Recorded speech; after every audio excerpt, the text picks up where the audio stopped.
I know, tariffs sound like the driest topic imaginable, but bear with me, I promise it's worth it. Over the past few years, we've seen a growing wave of protectionism around the world. One of the most famous examples is Donald Trump's decision to slap heavy tariffs on imports. And every time a politician suggests that tariffs will strengthen the economy, economists collectively sigh and roll their eyes. Do we really have to explain this again? I get it, we sound smug. No one likes a know-it-all who dismisses an idea before it's even debated.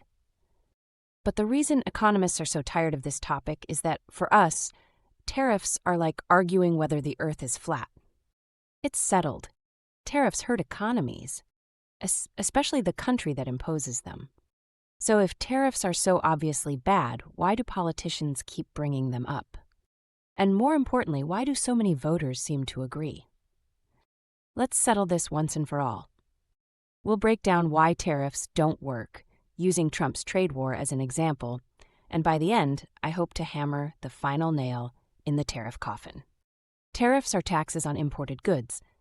Simple enough, but through history, we've seen a few recurring arguments in favor of tariffs. Let's list the big ones. 1. Protecting domestic companies.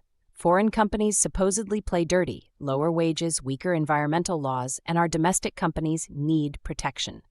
Trump loved this one. According to him, American businesses needed shelter from the storm of cheap Chinese products. 2. Bringing back jobs, another classic. If we tax imports, companies won't move production overseas, and some jobs might even return home. 3. Making the country richer. Tariffs are taxes, so more tariffs mean more money in the state's pocket, right? Trump even went a step further, claiming tariffs would bring in revenue while lowering prices for American consumers. Magic, apparently. These arguments sound good, but they're wrong, and you don't need a fancy economics degree to understand why. Let's walk through it logically. Why do we trade in the first place? Imagine our entire economy is just you and me.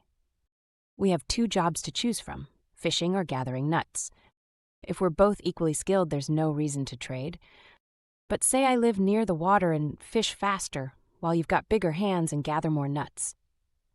Now it makes sense to specialize. I fish all day, you gather nuts all day. At the end of the day, we swap. Instead of us both getting 2 fish and 1 kilo of nuts each, I catch 6 fish, and you gather 3 kilos of nuts.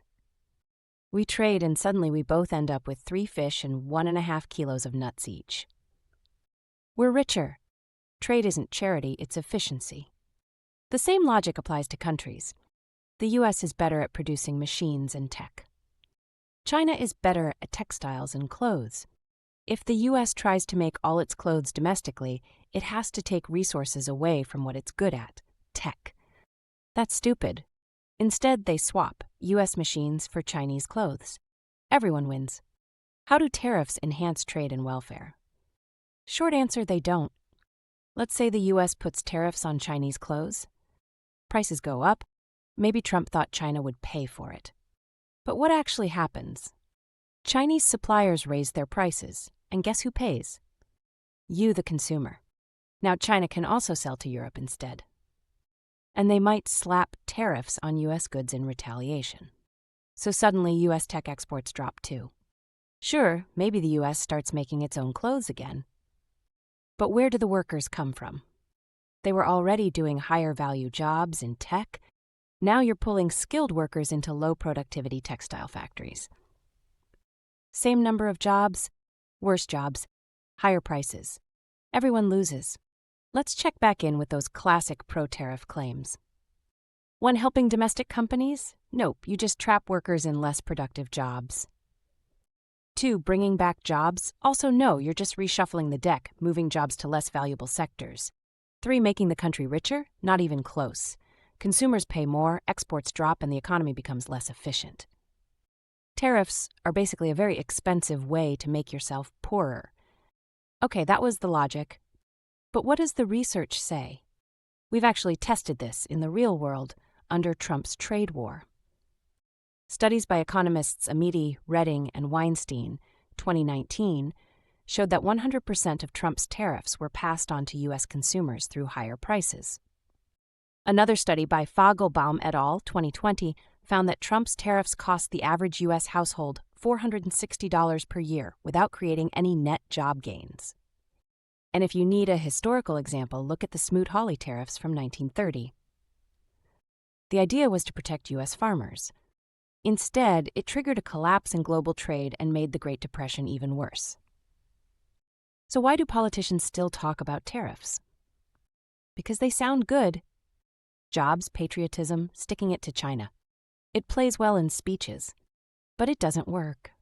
Economists sigh and roll their eyes, not because we're arrogant, but because we've seen this movie before. And the ending is always the same.